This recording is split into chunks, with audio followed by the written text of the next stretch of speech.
good afternoon, everybody. Just a few things here at the top, and we'll get right to your questions. First up, I can confirm that U.S. Central Command personnel re-anchored and re-established the temporary pier to the Gaza beach yesterday. As has been the case in the past, Israeli Defense Force engineers provided all the necessary support to ensure the safe emplacement of the pier on the beach, and there were no U.S. boots on the ground during the re-establishment of the pier. Overnight, the transfer of humanitarian assistance from Cyprus to Gaza resumed, with more than 656 metric tons, or 1.4 million pounds, being delivered to the marshalling yard in Gaza today. Since May 17, when the temporary pier first went operational, over 4,100 metric tons, or 9.1 million pounds, have been delivered through the maritime corridor for onward delivery by humanitarian organizations. And I'd like to reiterate that while it's always been our intention for the pier to be a temporary solution as part of the broader international effort to surge humanitarian assistance into Gaza to meet the urgent needs of the Palestinian people, we have not established an end date for this mission as of now, contrary to some press reporting on the matter. Therefore, we'll continue to facilitate the transfer of humanitarian aid via the maritime corridor and, as always, take necessary steps to ensure the safety and security of the personnel operating the pier, to include adjusting to sea states in the eastern Mediterranean Sea, the same way we do with aircraft operations in the event of inclement weather or conditions. And finally, the orderly withdrawal of U.S. forces from Niger continues. As AFRICOM highlighted in their announcement earlier this month, U.S. Air Force C-17 aircraft have begun ferrying personnel and equipment out of the country in accordance with the arrangements made between U.S. officials and the CNSP in May. While U.S. personnel numbers will naturally fluctuate during the drawdown period, there are currently approximately 600 U.S. personnel in country, and we remain on track for a complete withdrawal by September 15 as agreed upon. We'll, of course, continue to keep you updated regarding any significant developments. And with that, be happy to take your questions. Go to Associated Press. Hi, General Ryder. Thanks for doing this. With the aid moving back through the pier again, can you give us a sense of how much of it has actually moved out of the marshalling yard and on to its ultimate destinations, or is it all still in the marshalling yard? That's really a question I'll have to direct to USAID and World Food Program. As you know, they're responsible for the onward distribution, and so they're in the best position to talk about the current status of that aid and what their game plan is to deliver it. And World Central Kitchen said they were not using the pier in any way. So is it just World Food Program participants that are using this pier? Again, I'd refer you to USAID. I know they're working, obviously, with humanitarian organizations to include the World Food Program for distribution. But again, I think the important point here is that this is just one part of a broader international effort that consists of aid being delivered via a maritime corridor, the air, and of course, ground being the optimal way to get aid. But again, we're going to continue to push as much aid into Gaza as we can. And are there any updates on airdrop operations? I don't have an update to provide other than the fact that we will continue to conduct airdrops to get aid into Gaza. You haven't since the Rafah operation started, or did you have an intermittent start? Let me look at, we've done between March 2nd and today, there's been 39 humanitarian assistance airdrops. The last drop was on June 9th. But again, we will maintain the option and have the capability, and will conduct airdrops in the future. You go to Jim. General Ryder, how concerned is the Pentagon that war could break out on the Lebanese border with Israel right now? Yeah, so of course, this is something that we're continuing to follow very closely, Jennifer. As we've mentioned before, we do have concerns about tensions along that border. We continue to encourage a diplomatic solution, and so we're going to stay very focused on that. What was the purpose of the USS Ford coming in for a port call? The USS Ford coming to a port call? Maybe I misread that they were in the Mediterranean. Is that I'm not tracking that, so okay. yeah. That's a mistake. In terms of Putin's visit to North Korea and to Vietnam, how seriously do you take this new mutual defense treaty? Is this a return to the Cold War? Is it being seen? Are you seeing additional weapons moving from North Korea to Ukraine? How serious do you take this new relationship? And just to clarify, you said Vietnam. Do you mean DPRK? I mean, North Korea. Yeah, North Korea. Yeah, I mean, it's obviously something that we're continuing to monitor very closely. As you've heard others in the U.S. government talk about, there is no surprise here that they've been developing and fostering this relationship. So it is something that we're going to take seriously, and it's something that we're going to continue to monitor. But what we've also said is that our focus when it comes to the Indo-Pacific region, and broadly speaking worldwide, is to work with like-minded nations on security and stability throughout the world, to include the Indo-Pacific region.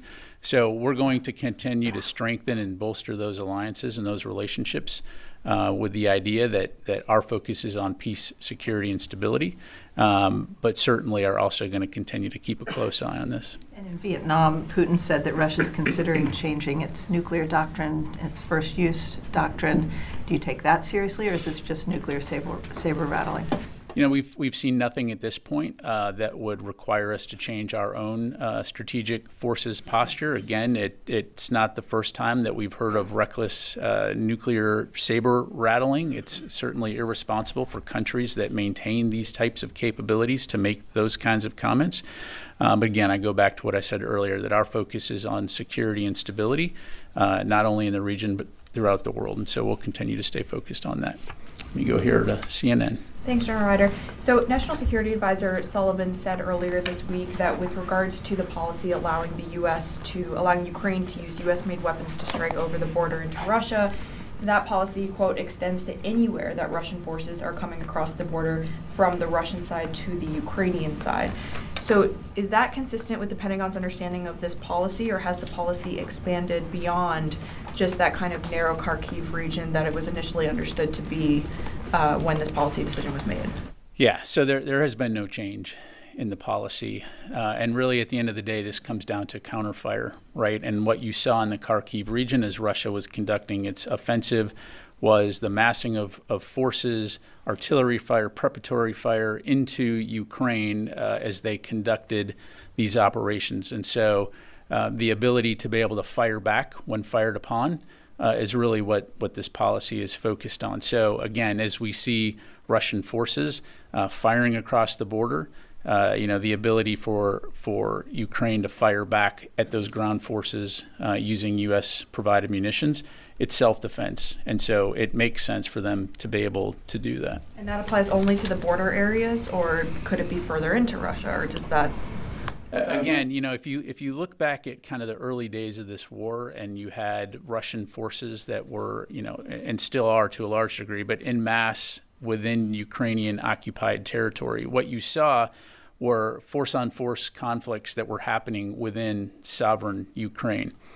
So in this case, what you see is Russian forces attempting to use their border as a safe zone from which to conduct preparatory fires and attacks into Ukraine in support of offensive actions. And so again, as we see those forces conducting those types of operations from across the border, we've explained, Ukraine can and does have the right to fire back to defend themselves. So again, not a change to the policy that was announced earlier. Now, when it comes to long-range munitions like ATACMS, again, there's been no change in the policy in that regard. But it's broader than just Kharkiv, to be clear. Correct. It's focusing on the strategic intent here, which is counterfire when you're attacked, returning fire. Fadi. Thank you, General. If I may go back to the situation on the borders between Israel and Lebanon, obviously you've been looking at the tension there. In terms of how tense the situation, are you seeing an indication that this is higher than before and that could lead to a wider confrontation? And do you believe there's still room for a diplomatic solution between Israel and Lebanon? So the latter part of your question first, yes. I think there's always time to talk, and there's always room for diplomatic solutions. I think given the amount of, rocket fire we've seen going from both sides of the border, we've certainly been concerned about that situation, and both publicly and privately have been urging all parties to restore calm along that border and, again, to seek a diplomatic solution. And so, you've heard the White House talk about the fact that they've sent a special envoy. Secretary Austin, this is something that he's spoken about with his counterparts in the region. And so, again, this is something that we'll continue to stay focused on. And is the situation between Israel and Lebanon and maybe a potential for escalation, has this prompted the DoD to maybe review the U.S. forces posture in the region or change it in any way so far? As of right now, I don't have any announcements to make in terms of a force posture. Again, I think, seeing the forest through the trees here, what we don't want to see is a broader regional conflict. And so, again, we're going to stay very focused on working with the rest of the U.S. interagency and with our partners in the region to attempt to ensure that doesn't happen and that this is resolved diplomatically. Thank you. Let me go to the phone here real quick. Reuters, Idris. Hey, just a quick question. Could you, I may have missed this, but how much aid is currently in the marshalling area? Yeah, I don't have a number to provide, Idris. I'd refer you to USAID to talk about how much aid they currently have for onward delivery. Is there a capacity at which point aid cannot gather at the marshalling area anymore, or is that not a concern? There is a certain capacity that the marshalling area can hold. I don't know that we've reached that at this stage, but certainly that's a factor. But yeah, I don't have a specific amount to provide to you. Okay, let me go in the room here, Tony. A couple of geopolitical questions. I want to on North Korea, Russia. Is the Pentagon assessing, or will what types of technologies Russia may give to North Korea that they haven't in the past? I'm thinking ballistic missile guidance technology or along those lines. Yeah, thanks, Tony. I don't have any details, nor am I going to discuss in detail any agreements between Russia and the DPRK at this point. Again, I'd go back to what I said earlier. We're not surprised about this continuing burgeoning of this relationship. It's something that we're going to monitor closely. And again, what you have seen in the past is the DPRK providing Russia with munitions that are being employed in Ukraine, killing Ukrainians and supporting Russia's illegal war. So again, definitely concerning for all those nations that respect sovereignty, respect the rule of law. But yeah. Ukraine weapons question. The White House today announced that it was directing American contractors to ship AMRAAM and Patriot weapons, missiles that were earmarked for foreign customers, other foreign customers to Ukraine, giving them the priority. What role does the Pentagon have in this directive, in implementing this directive or overseeing the shift of missiles from FMS customers to Ukraine? Yeah, sure. To your point, as you highlighted, the resequencing of planned deliveries. I think your missile deliveries, not plane. What's that? You say plane deliveries? No, planned. Okay. The planned resequencing of planned deliveries. So we're working closely with industry on the appropriate contracting actions from this resequencing to ensure that we're able to continue to support our security assistance requirements. So I'm not going to be able to go into any specifics beyond that in terms of what those contracting actions are, those companies are, but needless to say, again, we're going to make sure that not only are we supporting Ukraine, but that we're continuing to keep on track with those FMS deliveries as quickly as possible. These are missiles, right? Not the Correct. batteries or Correct. round These equipment. are missiles. Okay, thank you. That's correct. All right. Noah. In reference to the policy on cross-border strikes, I just want to make sure I understand for clarity. Was the policy never geographically bound and was always focused on the intent of counterfire like you're describing there? Just want to make sure that I understand this correctly. Yeah, I think the context was, again, this Russian offensive that was emanating from the Kharkiv region. And so being able to check that offensive and enable the Ukrainians to fire back and to not allow Russia to use that zone across the border there as a safe haven from which to conduct those attacks. Mm-hmm. So changed in reference to the offensive near Kharkiv, but it was never intended just to be around Kharkiv, if I understand you. Yeah, exactly. I mean, I think the policy here is, again, and I think, the National Security Advisor put it, in great words here, in the sense that it's not about geography, it's about common sense, right? Being able to fire back if you're fired upon. You go to Tom. Thanks, General. Abdul Malik al-Houthi, the leader of the Houthi rebels today, gave a speech in which he said that US and British airstrikes have had no effect at all on the group. Could you comment on that? Well, they started with a certain amount of capability, and now they have a less amount of capability, so that's just factually incorrect. But the tempo and severity and damage caused by the attacks is increasing, and obviously the stress that the US Navy is under is increasing too. So what's the end point here? Well, again, as I said on Tuesday, the ultimate objective here is to ensure freedom of navigation through the Red Sea and to continue to work with the international community to safeguard mariners that are transiting this area. And we'll continue to do that. And again, the more that the Houthis continue to do these types of attacks, long term, it is going to also, and in the medium and near term, it's going to continue to have significant impacts on their own citizens, the people that are living under Houthi control, in terms of the ability for aid to be delivered to Yemen, the environmental impact on the Red Sea, as well as the economic viability of that region. So again, we're not looking to get into a full-scale conflict with the Houthis. Our focus, again, continues to be on freedom of navigation and safety of the maritime corridor, and that's what we'll stay focused on. Louis.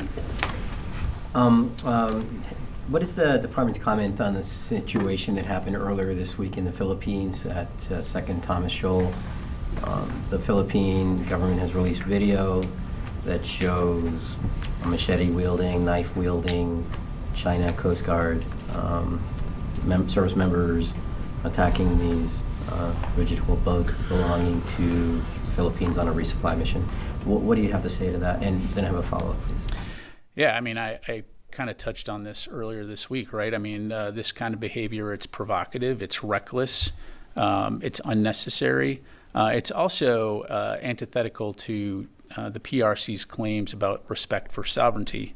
And so, again, the Philippines should have the right to be able to operate within their legal maritime claims. Those need to be protected. So, again, we continue to stand by our ally, the Philippines, and we're going to continue to call out this kind of irresponsible and reckless behavior when we see it. And when you say stand by, does that mean that the U.S. is considering moving some assets there to kind of show that support for the Philippines? Yeah, I don't have any announcements to make, Louis. We're confident in our force posture in the region right now, and again, I'll just leave it at that. Janie. Thank you, General. On the North Korea and Russia's mutual defense agreement, this is a treaty that allows Russia to intervene militarily in case of emergency on the Korean Peninsula. What is the U.S.'s reaction on this? Well, again, without getting into the specifics of their agreement, the alliance that the United States has with the ROK and Japan is a defensive alliance, right? We're there to defend. We're there to make war. And so, again, our focus is going to be on working with like-minded partners in the region, to include our allies, ROK and Japan, on ensuring peace, security, and stability throughout the region. Can you tell what is the difference between South Korea and the United States mutual defense agreement and North Korea and Russia's mutual defense agreement? Is any difference looks like, or?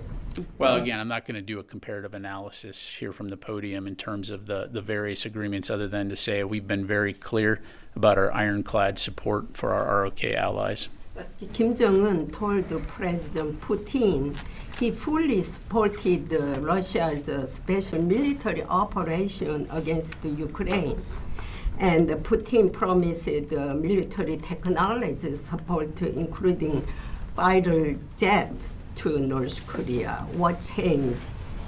will this make to the war in Ukraine? Well, I just think it demonstrates the desperation that a country like Russia needs to align itself with the DPRK to subjugate the people of Ukraine. And the fact that they have to go to a country like DPRK to obtain munitions demonstrates how isolated Russia is right now. But again, our focus is on preserving regional peace and stability. And I'll just leave it at that. I'm going to move on, Janie, if that's all right. Go to Laura. Thanks, Pat. Are you, is the Pentagon concerned about an increased risk to U.S. troops in the region if Israel expands the conflict into Lebanon? Well, look, from the very beginning of the conflict between Israel and Hamas, we have been focused on ensuring that our forces are protected in the region. You saw we deployed additional forces in support of deterrence efforts, but also force protection efforts. I'm not going to speculate or get into hypotheticals on what if, other than to say, again, we remain concerned about the potential for escalation along the Israel-Lebanon border, and we're going to continue to encourage a diplomatic resolution of that tension. Is the Pentagon concerned about Israel's ability to wage a two-front war at the same time as it's... Again, look, the focus here, broadly speaking, is on preventing a wider regional conflict. And I think, you've all been following this region long enough to know all the various players and actors that are in the region that have a stake in that part of the world. And so, again, we're going to stay focused on encouraging a diplomatic resolution. Constantine. Thanks, Pat. Earlier this week, Staff Sergeant Gordon Black was sentenced to 3 years and 9 months by a Russian court. First question, I guess, is does the Pentagon have a reaction to this sentence? And then the second question I have is, has anybody from the Pentagon been in contact with Staff Sergeant Black? Yeah, thanks. So obviously something that we continue to monitor closely. Both the Department and the Army are in contact with State Department, which has the lead, as I'm sure you can imagine, on something like this, given a U.S. citizen being held in a foreign country. So I'm going to have to refer you to State Department for any further questions on that. Okay, thank you. Thanks. Sir. Thank you. So I have on the decision to prioritize Patriot and NASAMS missile deliveries to Ukraine. So first, why now and not earlier? And secondly, what does it mean for Ukrainians practically? Will they be receiving more of those missiles? Will it take less time for them to be delivered for Ukraine? So, what will be the quality change here? Yeah. So as I'm sure you know, the Foreign Military Sales Program obviously supports numerous countries around the world. But in this particular case, in terms of why now, what we're seeing is Russia once again trying to destroy Ukraine's energy system and infrastructure ahead of winter. And so they urgently need additional air defense capabilities, which is again a topic you heard Secretary Austin talk about last week. And so providing Ukraine with additional interceptors more quickly, it's an existential situation. And so this prompted the decision to resequence near-term planned deliveries of critical air defense interceptors to go to Ukraine. So that's the reason for why now. And practically what that means is that it will increase their inventories more quickly to enable them to continue to defend that critical infrastructure and the civilian population as we go into the winter here. One more in Patriots. We saw Romania today announcing that they will also provide additional assistance to Ukraine on the condition that the allies and the United States would help them to fill that gap. So could you please speak more about that? Will they replace the system that Romania is providing to Ukraine? Will it be something else? Yeah, so I won't speak for Ukraine other than to say, again, as Secretary Austin highlighted last week in Brussels, and oh, by the way, has been talking about now for a long time, is air defense continues to be a priority. And so the Ukraine Defense Contact Group, over 50 allies and partners have coming together to find ways to provide capabilities to Ukraine when it comes to air defense. And certainly, many countries have stepped up in that regard, whether it be Patriots, whether it be SAMTs, whether it be, the NASAMS capabilities. So we're obviously grateful for those countries that continue to do that, and we'll continue to keep after that. Like, are there any specific plans to fill that gap for Romania? Because they are saying that there's a condition that allies, and especially the United States, will help to find a temporary solution. Yeah, well, look, again, without getting into specific details, as both bilaterally and as NATO allies, we work with all of our partners to take into account what their defense needs are, and we're going to do everything we can to support those. In the case of this resequencing here again, all the affected countries were notified, and again, we're working with them to make sure, as I highlighted to Tony, that industry can work to get those requirements filled. So across the board, we're going to do what good allies do. By the way, the fact that we've resequenced these interceptor deliveries for Ukraine, again, the bottom line message here is to our allies and partners is if there's an existential threat, we're going to step up and we're going to help you, as we are in this case. So, yes, sir. Thank you.